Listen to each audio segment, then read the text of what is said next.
right, you guys, straight to jail for questioning at least Erika.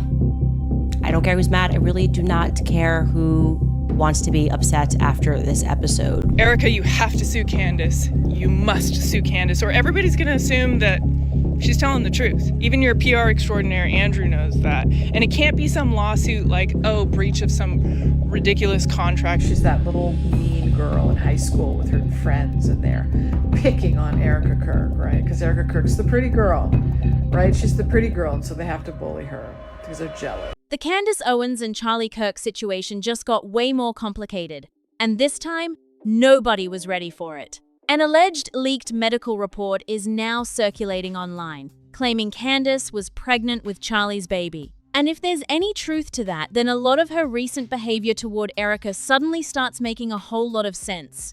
People have been scratching their heads over why Candace has had so much hate for the widow of someone she once called a friend. She's been going after Erika relentlessly for months now, calling her everything but a child of God. Things got so intense that people started wondering if Candace had deeper feelings for Charlie because she was the one carrying on like she had personally lost the love of her life. Back then, it was just speculation.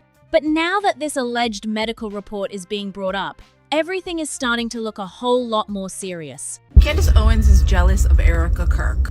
Erika has come out today and asked her to stop. And of course, despite Candace swearing that she would stop if Erika herself asked, she has not. Instead, she's doubled down and now, yes, is directly mocking Erika. Now people are asking the real questions. Was Candace the other woman in Charlie and Erika's marriage the whole time? Or was Charlie the one with deeper feelings, and he married Erika just to keep up appearances? And here's where it gets even messier. Before the medical report story even hit, Candace was already taking heat online for sharing a screenshot of what she claims were private texts with Charlie. In those messages, Charlie allegedly told her he wasn't sure he'd live to see the end of what he called the Great Christian Conservative Movement.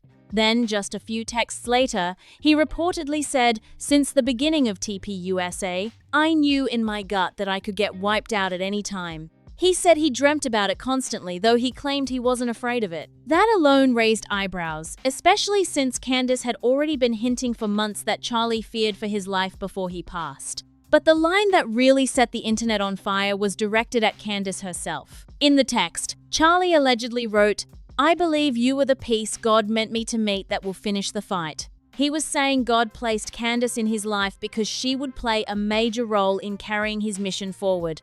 And people have a lot of thoughts about what that really means. By leaking those texts, Candace was basically positioning herself as Charlie's rightful and chosen successor, which is a bold move. Like I said, this is very obviously something Erika should answer for. You want to be the queen bee, you want to be a public figure, you want people floating your name as for president of the United States. Well, let's get to a little bit of background. Who are you?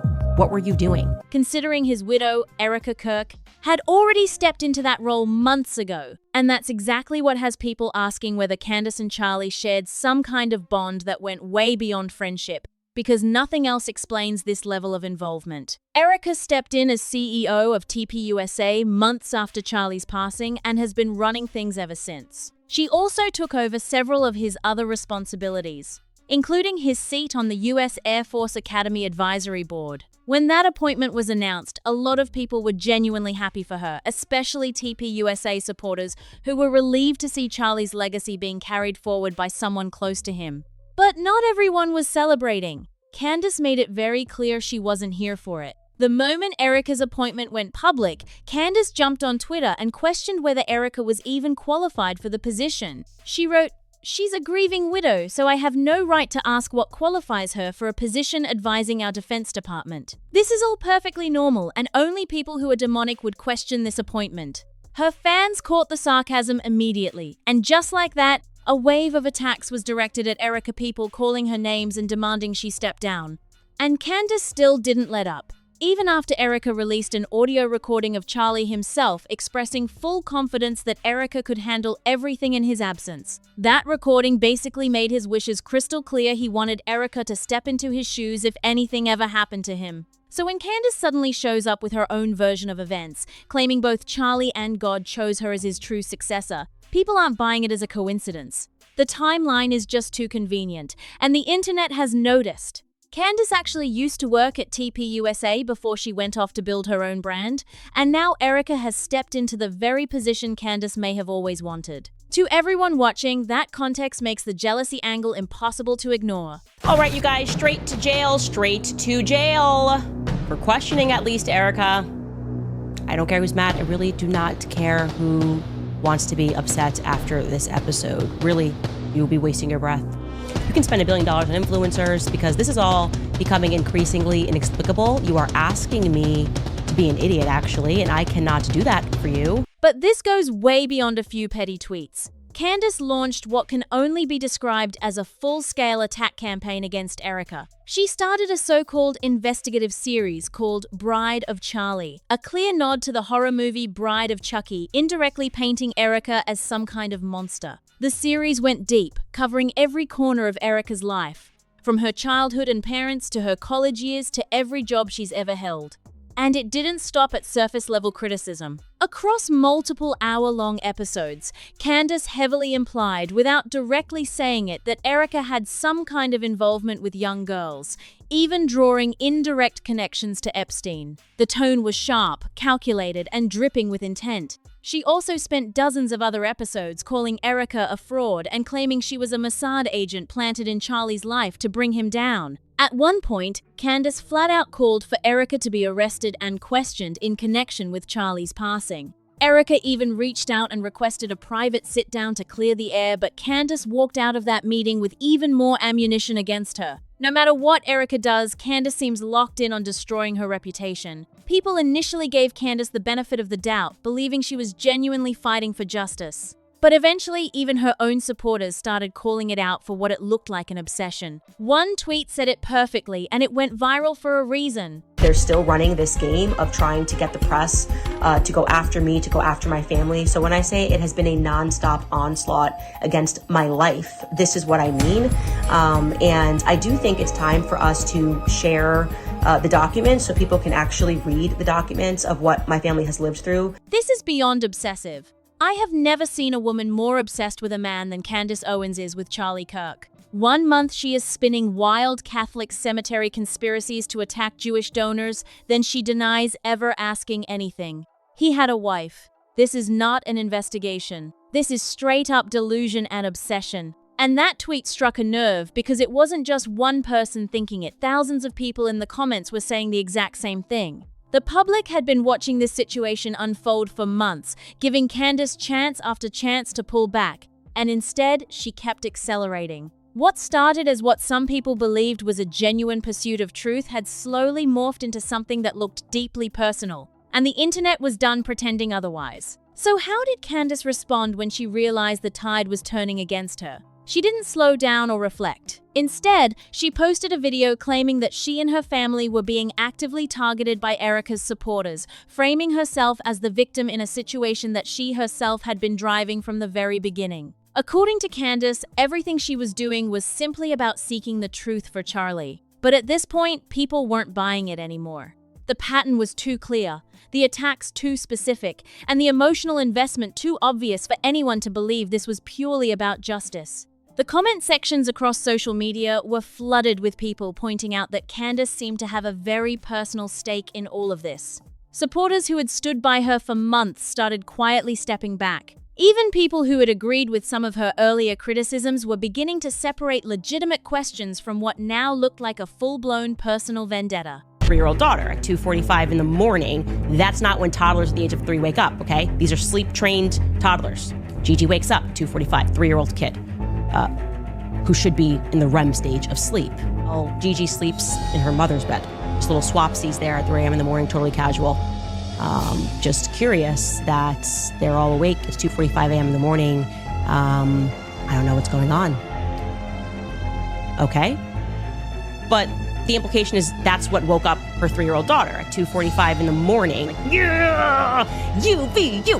Yeah, I'm so excited. Who knows? The shift in public opinion was real, it was fast, and Candace could feel it. And just when people thought it couldn't get any more intense, Candace went somewhere that crossed a line for almost everyone watching. She brought the children into it. In one episode of her podcast, she presented what she called an open letter to Erika, addressing an interview Erika had given about Charlie's final days. In that interview, Erika had explained something very simple, that she and Charlie had slept in separate rooms that particular night because Charlie wanted to be fully rested ahead of an important speaking engagement the following morning. It was a small human detail that most people heard and moved on from without a second thought. But Candace didn't move on. She grabbed that detail and twisted it into something else entirely, presenting it as proof that Charlie no longer trusted Erika, no longer loved her, and had been planning to end the marriage. She built an entire emotional argument around one night of separate sleeping arrangements, something millions of couples do for completely ordinary reasons,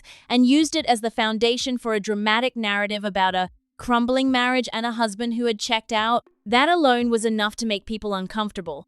But she still wasn't done.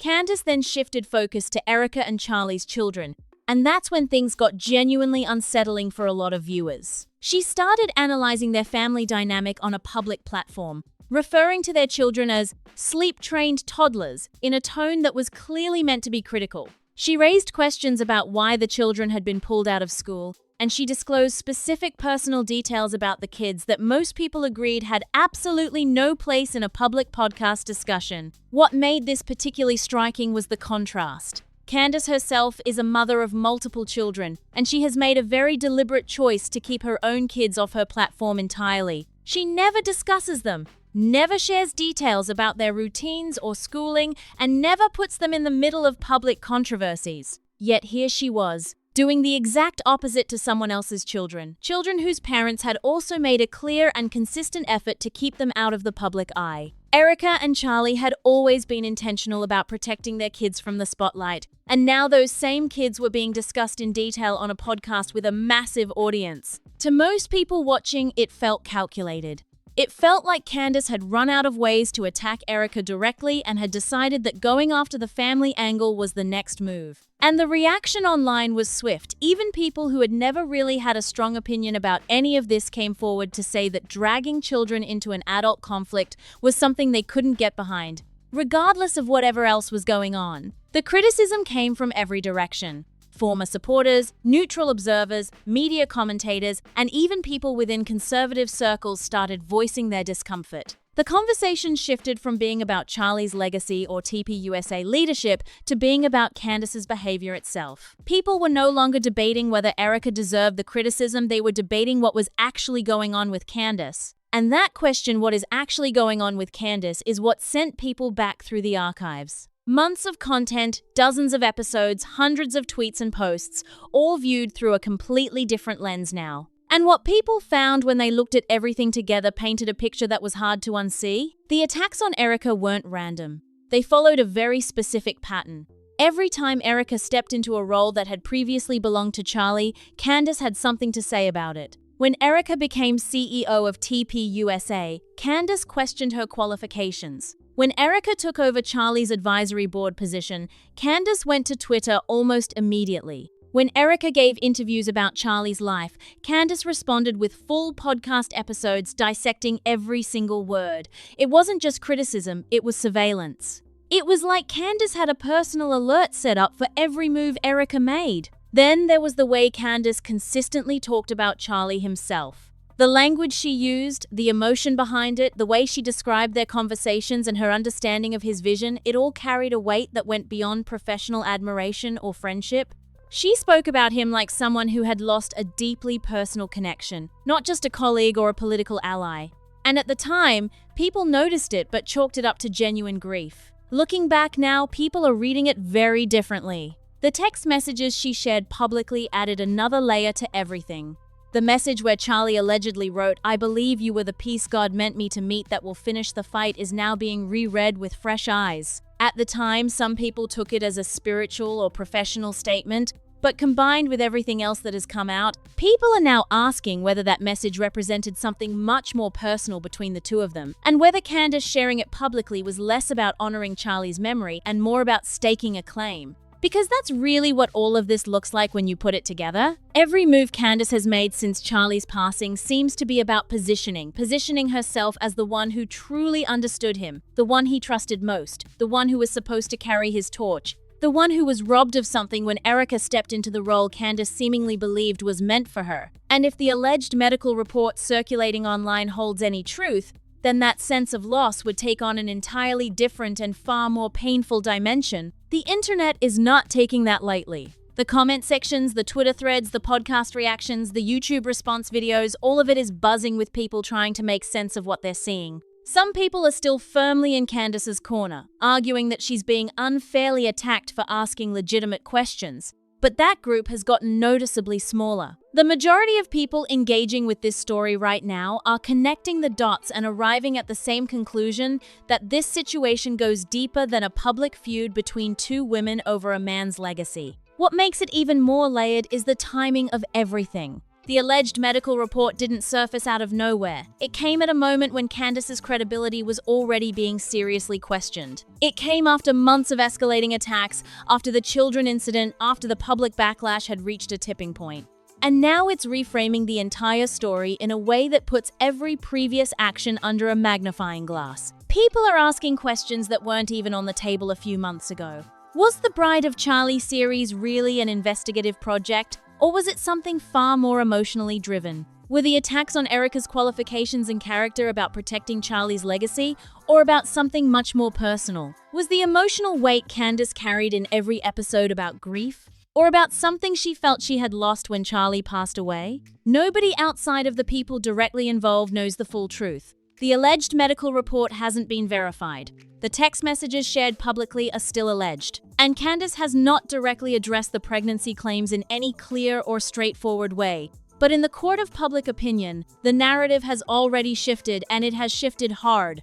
What people are left with is a story that started as a political fallout between a media personality and the widow of a conservative figurehead, and has slowly revealed itself to be something far more human, far more complicated, and far more painful than anyone initially expected. It involves legacy, love, loyalty, loss, and a level of public behavior that has left millions of people genuinely stunned. Erika, for her part, has largely continued moving forward. She has stayed focused on TPUSA, continued stepping into the roles she was either appointed to or that Charlie himself expressed confidence in her to handle, and has mostly let her actions speak louder than any response to Candace ever could. Whether that's strategy, grace, or simply the choice of someone who refuses to be pulled into a spiral, it has made a strong impression on people watching.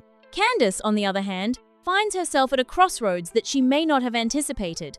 The platform she built, the audience she cultivated, and the credibility she spent years establishing are all now being weighed against the behavior people have witnessed over these past several months. And the scales are not currently tipping in her favor. This is one of those situations where the longer it goes on, the more complicated it becomes, and something tells us this story is nowhere near over. There are still unanswered questions, still alleged documents circulating, still a very divided public trying to figure out what the truth actually is. And whatever comes next is almost guaranteed to shake things up all over again. If this story had your jaw on the floor, hit that like button and make sure you subscribe so you never miss what drops next. Share this with someone who needs to see it. Drop your thoughts in the comments below. We want to know what you think is really going on here, and we will see you in the next one.